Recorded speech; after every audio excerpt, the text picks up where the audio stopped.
It's 200 years ago, you're gay, and you don't have Grindr. How do you meet other gay people? Hi there, I'm Chris with a K, and welcome back to This Week in Queer History, where we celebrate queer moments and icons that I wish I had known about as a young gay kid growing up in conservative America.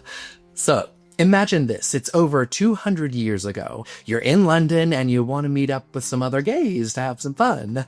Well, there's no Instagram, no Grindr, no sniffies, so where do you go to meet other gents? You stop by Mother Clap's Molly House, of course. Wait, what the hell's a Molly House? Let's get into it. This week in queer history, stories told with love and glee. Back in the early 18th century in England, being gay was incredibly risky. Sodomy was punishable by death, and this was because of the Buggery Act of 1533. Buggery! It's a funny word, that's all. Despite this, gay subculture thrived in secret. But where? At a good old Molly House. These were taverns, coffee houses, or private homes where gay men could gather, socialize, and even find romantic connections. One of the most famous Molly Houses was run by the unforgettable Margaret Clapp, or as everyone knew her, Mother Clapp. From 1724 to 1726, Mother Clapp operated her coffee house on Field Lane in Holborn, just a short walk from the bustling heart of London. Mother Clapp's place was genuinely welcoming, offering beds in every room, mostly for comfort and socializing.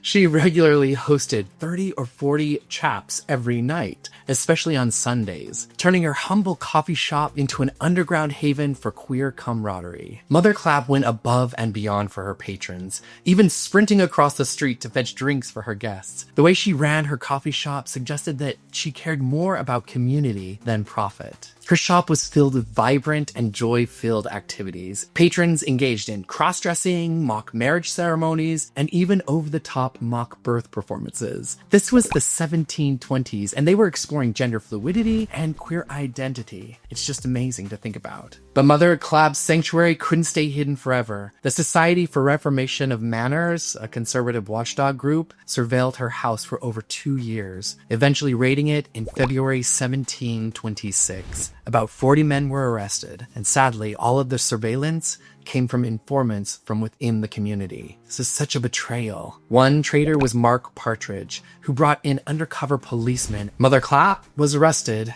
and convicted. Her punishment was brutal. She was sentenced to stand in the pillory at Smithfield Market, fined and imprisoned for 2 years. Reports say she fainted multiple times in the pillory during the punishment, highlighting the severity and cruelty faced by LGBTQ individuals and allies of the time. Despite these harsh realities, the legacy of Mother Clapp and the Molly Houses remains powerful. They provided crucial spaces for expression, safety, and solidarity in an otherwise hostile world. These establishments can be viewed as precursors to modern queer spaces where community and identity can flourish even when it is risky. As I learned more about Margaret Clapp, Mother Clapp, and the Molly Houses, I felt extreme gratitude that she existed, creating spaces where gay people could connect despite the enormous risks. It reminds me of all the welcoming places and people who've supported me through my journey. Clifton, who started the Pride group in college,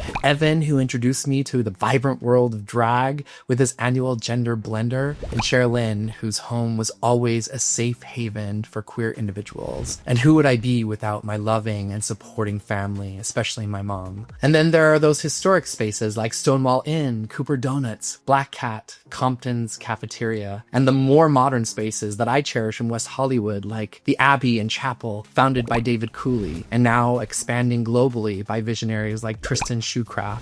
These venues continue Mother Clapp's legacy of creating safe, welcoming spaces for everyone. Also, I joined a queer book club recently, and that reminded me of the power of community, and how crucial it is to have safe spaces to come together and meet. So let's raise a glass for Mother Clapp and all of those who defied oppressive laws to create these sanctuaries. Whether it was the Mattachine Society, gay-straight alliances formed by brave students in the 1990s, or anyone who's ever marched proudly in a parade. There's power in coming together and showing up and building community. We have so much to be grateful for because of their courage. Thanks for joining me as we looked at Mother Clap and Molly Houses. Please drop your thoughts in the comments below. I love to hear what you think. And if you want more queer history, you can collect this video popping up right over here. And you can always sign up for the mailing list too. Link is down in the description below.